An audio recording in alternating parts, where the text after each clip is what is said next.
LNF 2025년 1분기 실적을 슬롯 회계로 분석한 내용을 소개하도록 하겠습니다.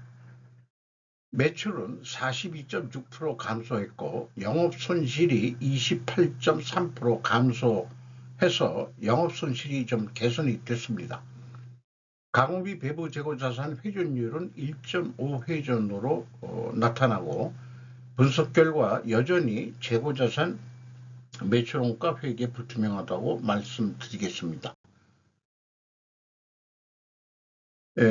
관련 뉴스로서 K 배터리 소재 생존 위기, 세계 시장 점유율 하락, 성상훈 기자가 한국경제에서 5월 19일 날 보도한 내용입니다.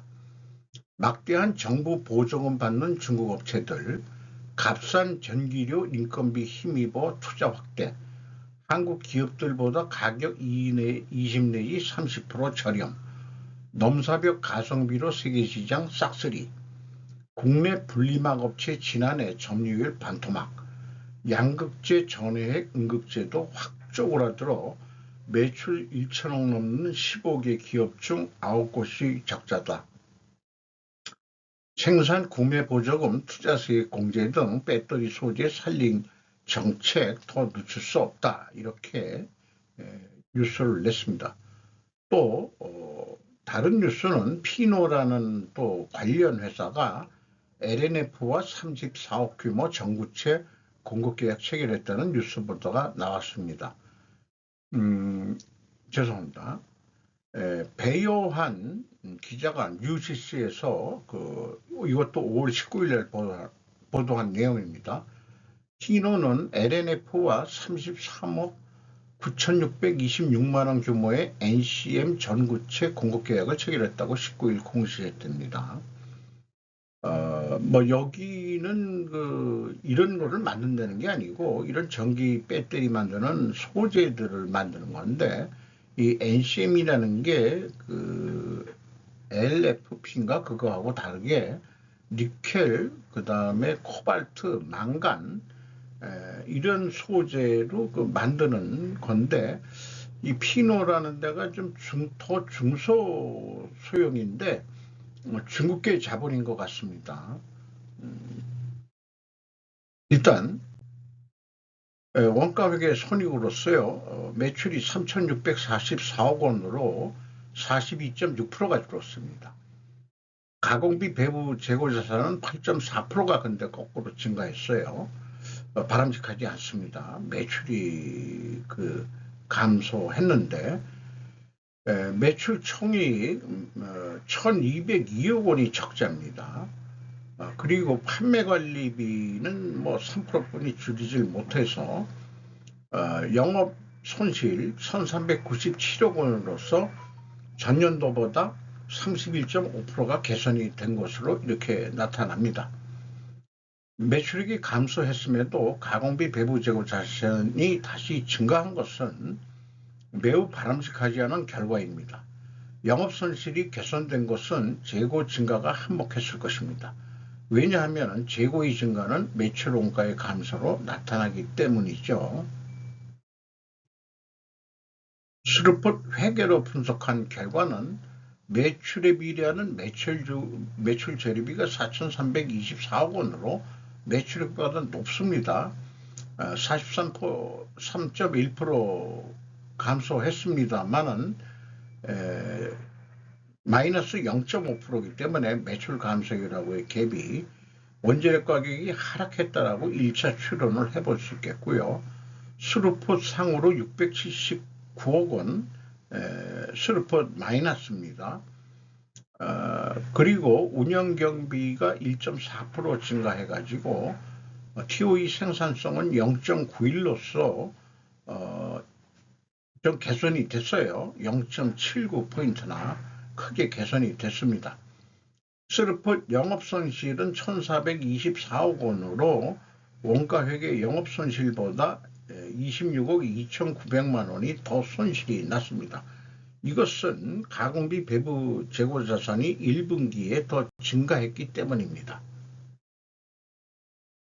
재고자산 내역을 보면은 제품, 반제품, 제공품, 가공비, 배부 재고자산이 243억 7,100만 원이 증가했습니다. 전년도 1분기에는 줄어들었는데 다시 생산을 조금 더 한다는 얘기가 되겠어요. 그런데 반제품이라는 게 없어지고 제공품이 생겼습니다.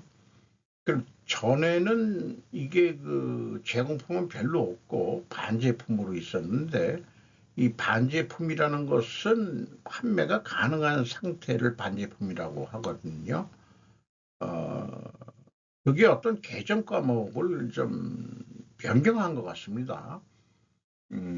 그래서 제조업체라는 것을 또 뭐 보여주기 위해서 그런 건지는 모르겠습니다만은 이렇게 좀 개정 과목이 조정이 된 것 같습니다.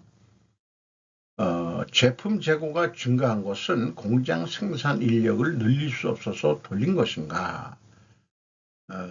돌릴 수 없어서 원재료는 확보하는 것이 나쁠 것은 없겠습니다. 원재료도 그 증가를 했는데 비용의 성격적 분류 내용 마이너스 198억 원이면 재고가 증가했다는 뜻이고요. 원재료와 소모품 사용액 4,496억 원, AB를 더한 MC 매출원가 재료비는 4,297억 원으로서 43.9%가 감소했습니다. 운영경비는 1.4% 증가했고요. 운영경비 744억 원에서 판매관리비 195억 원을 뺀 549억 원의 가공비인데 이게 11%로 뛰었습니다. 그리고 그 생산 재료 비율은 89% 떨어졌어요. 여기서도 우리는 원재료 가격이 하락했다라고 2차 추론을 해볼 수 있겠습니다. 재고자산 증감은 2024년도를 먼저 했는데 여전히 갭이 있는데 이것이 무엇인지 추적할 단서는 전혀 찾을 수가 없었습니다. 요 45억만큼 매출원가가 줄어들어서 그 매출원가가 좀 늘어나게 됩니다. 이 경우는 이게 이 비성분에 오면은 마이너스 243억 원이 돼야 되는데 마이너스 198억 원이니까 적으니까 사실은 매출원가가 올라가는 역할을 하게 됩니다. 이런 그 차이가 난다고 볼 수 있겠습니다. 그래서 이 재고자산 변동 범위가 1, 2, 3번에도 안 들어가고 어디 뭐 도무지 그 오리무중입니다. 총 제조 비용도 동일한 금액으로 차이가 나고요.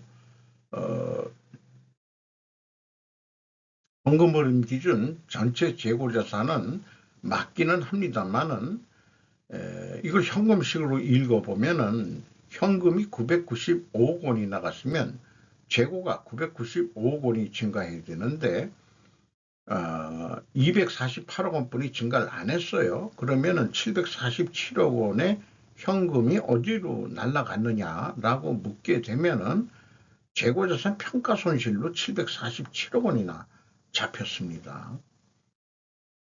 금액을 줄였는데 재고가 증가를 너무 하니까 줄였는지는 모르겠습니다만은 이런 게 없다가 갑자기 이런 게 튀어나온다는 것은 실질적으로 과연 전년도에도 실재고가 그만큼 있었는지 의문스럽습니다. 어쨌든 이런 거로 봐서 일시에 그 재고자산 평가 손실을 한다는 것은 불투명한 재고 관리의 결과일 수도 있겠다. 이렇게 볼 수 있겠습니다. 운영 경비로서 인건비가 289억 6,700만 원 집행이 됐는데 9.1% 증가했어요. 직원 수는 그런데 102명 줄였습니다. 평균 임금은 7,080만 원으로 15.9%가 증가했습니다. 감가상각비가 59.5% 증가했고요. 기타 비용이 27.7% 감소했습니다. 경영평가지표로서 재고 회전율이 떨어졌고 슬로픈율은 올라갔습니다. 역방향이면 분식회계 개연성 가정을 세웁니다. 그래서 이게 반증을 하려고 그러면 회사에서 원재료 가격이 상승해야 되고 판매 가격이 인상이 되는데 회사는 비공개로 하고 있죠. 뭐 가격 경쟁력이라는 이름으로. 그래서 이게 그 안보 관계 국방산업이라면 이해를 하겠는데 좀 이게 공개해야 되지 않겠냐 이렇게 생각이 됩니다. 일본에서는 기업 물가 지수라고 또 그 조사를 냅니다. 그런 거와 마찬가지로 이게 공개가 돼야 되지 않겠나 싶어요.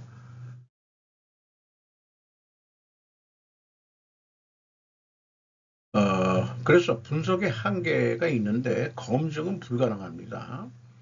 그 반증을 하려고 그러면은 원재료 가격이 올라가야 되고, 근데 추로는 손익계산서나 비성분에서는 하락했을 거라고 보죠. 그런데 반증은 또 원재료 가격이 상승한 데는 또 모순이 생깁니다.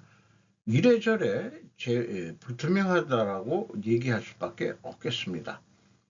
제가 참고적으로 이렇게 포레스트 검프의 영화의 한 장면을 그 이미지를 가져왔는데요.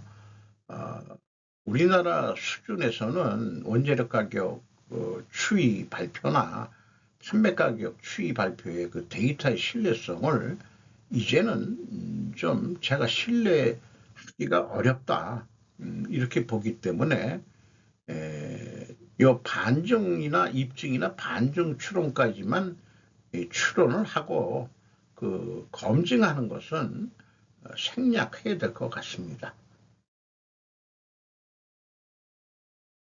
1분기 실적에 의거해서 그 손익분기점을 계산해 보면은 한 1조 5,952억 원을 해야 될 것 같은데 이게 슬프 자체가 마이너스이기 때문에 100% 이 플러스로 18.7% 슬픈율이 나온다고 그렇게 했을 때 매출 재료비 관계상으로는